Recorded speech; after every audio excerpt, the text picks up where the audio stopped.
Undoubtedly, slang was very entertaining. My present and future colleagues put on a great show, and I cannot express how thankful I am to be training with you all. But Sean's work, Slang, sparked a question.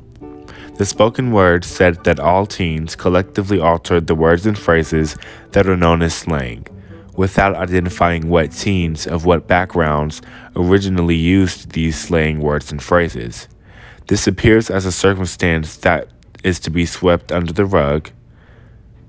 However, we are not able to track how many times a minority is discredited in America. This should be somewhere on the debt clock, counting the amount of debt that America owes minorities who are the foundation of this country. So, to answer my question, I took a few days to collect as many slang words and phrases as I could and recognize their origin. I found that a lot of them originate in the black community or in the gay male community, and that is because black people and gay males are the teens who collectively altered these words and phrases, not teens in general. So let's say that the question Sean's work made me ask wasn't exactly a question because I already knew the answer.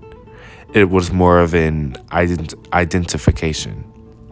I strongly disregard the idea that anyone involved with the extravagant work of art that Sean and the cast produced was of malicious intent, while I do feel that cultural appropriation can be executed through speech. How? Well, let's take a second to get our eyebrows on fleek. Yes, bitch, zuzim eyebrows hunty. On fleek was one of the biggest phrases of its time, seen on t-shirts, posters, websites, advertisements, all over the media. However, I heard nothing about the black woman, Kayla Newman, who originally created the Vine.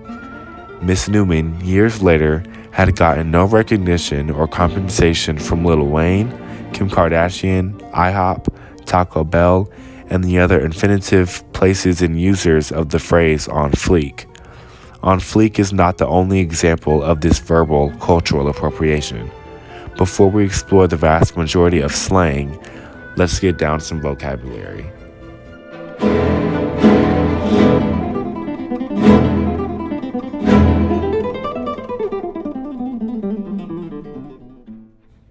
A culture is a group of customary beliefs, social forms, and material traits of a racial, religious, or social group. Appropriation is the act of taking something for one's own use, typically without the owner's permission or any regard to the origin. Slang is a type of language consisting of words and phrases regarded as informal. They are more common in speech than in writing and are typically restricted to a particular context or group of people. Slang can be cultural appropriation because most words and phrases are used with no regard to slang's roots in Ebonics. Ebonics is a term that started in 1973, which was a mix of ebony and phonics meant to describe how black people talked in 1973. Ebonics was formerly called non-standard Negro English in the 60s, which doesn't sound offensive at all. Contemporary Ebonics have been appropriated. Words like stan, on fleek, snatched, goat, lit, ratchet, savage, fam, turnt, yeet, thick, canceled, flex, by Felicia, and swerve are all words and phrases that started in the black community, but people who are not black love to use a lot. The gay experience is a whole different ball game that is not co-ed. I will only be speaking on the gay experience, nothing else. A lot of gay culture includes rejection from your family, from having your parents not talk to you for months to being kicked out of your own home. These experiences led to safe spaces for gays called gay families or gay houses. Gay houses originated at the same time as ballroom culture, so these two ideas intersect. This gay slang, I like to say Glang, originates in these safe spaces for the girls. Glang terms that have been used by other communities include no tea, no shade, period, snatched, receipts, shook, that part, beat, slay, yes, and work. Like a lot of other things in America, gay culture is demonized while gay slang is used for profit. Now that we understand cultural appropriation through speech, I would like to move on to some more sensitive words and phrases. The N words for the black community and faggot and sissy for the gay community are words that we would like people who are not in these communities not to use. Why?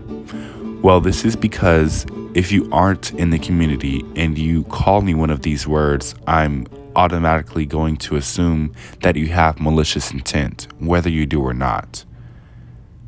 We use it as a joke to each other, but if you are not a person in that community and you use the word, it comes off as very bigoted. Again, the work Sean and the dancers produced was nothing less than exquisite and thought-provoking. I do not mean to say that people shouldn't use slang. However, we as people could do a better job of not bullying our counterparts. I would like to define one more phrase: cultural appreciation. Cultural appreciation is when elements of a culture are used while honoring the element's source, which inherently displays respect and value for said culture. Cultural appropriation would be dressing up as Columbus's version of an Indian while wearing red face and purchasing a costume from Amazon Prime, while cultural appreciation would be researching a specific figure in Native American culture and studying the tribe and its history to best decide what you should wear based on your found research.